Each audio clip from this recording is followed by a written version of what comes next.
flows. Instead, the Chinese government's years-long pattern of assertiveness has only intensified, military analysts said. It's a quite deliberate Chinese strategy to try to maximize what they perceive as being a moment of distraction and the reduced capability of the United States to pressure neighbors, said Peter Jennings, a former Australian defence official who is the executive director of the Australian Strategic Policy Institute. Since January, when the coronavirus epidemic began to surge, the Chinese government and Coast Guard ships, along with maritime militias, have been plying contested waters in the South China Sea, tangling with regional maritime enforcement agencies and harassing fishermen. Earlier this month, the Vietnamese accused a Chinese patrol ship of ramming and sinking a Vietnamese fishing boat. Last month, China opened 2 new research stations on artificial reefs it has built on maritime turf claimed by the Philippines and others.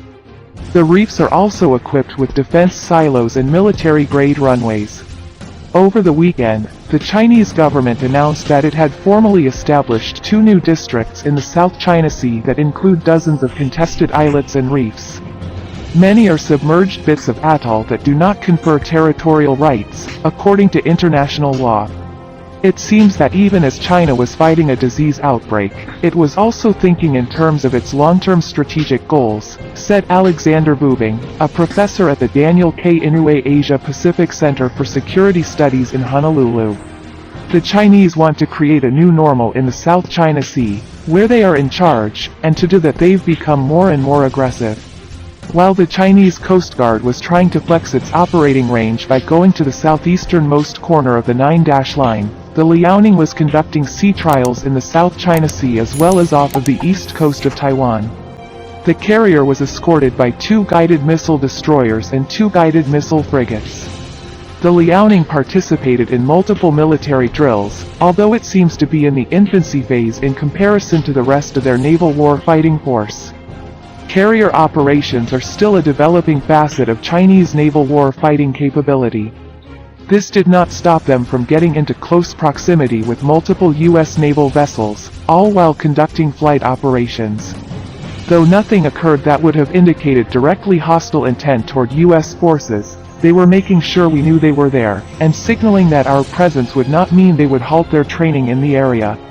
The timing, the plan deployed a big deck carrier to the South China Sea just when the news hit about the USS Theodore Roosevelt being sidelined in Guam to deal with the COVID-19 outbreak on board, was no coincidence. The messaging was obvious. As of this week, the USS Theodore Roosevelt is back out to sea to continue its deployment cycle, and with this, a leveled Chinese naval response would be expected. With new Chinese carriers on the horizon to be commissioned in the next decade, robust Chinese carrier strike groups, as seen this spring, would not be an uncommon occurrence in the near future.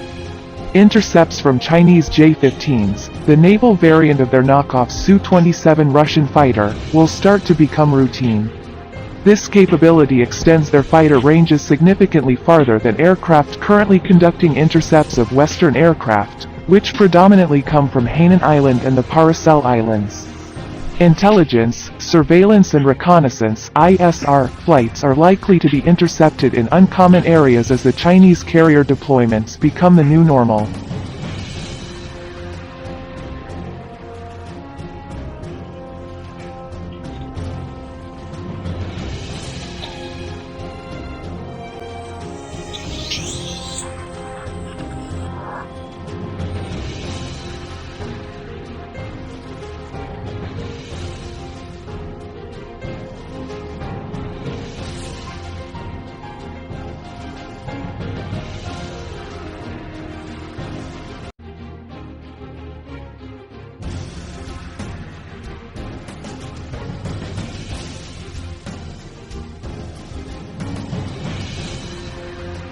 You'll see it distributed 4 days further, and if you take land from the ocean and pile it up to build more land, give them more space in here to lose, doing it to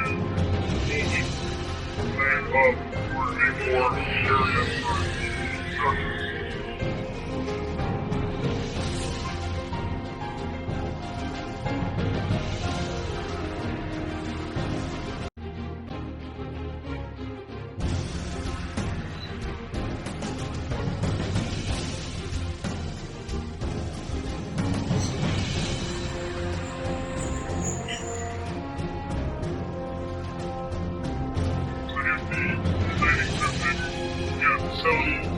like concrete manufacturing facilities to produce on the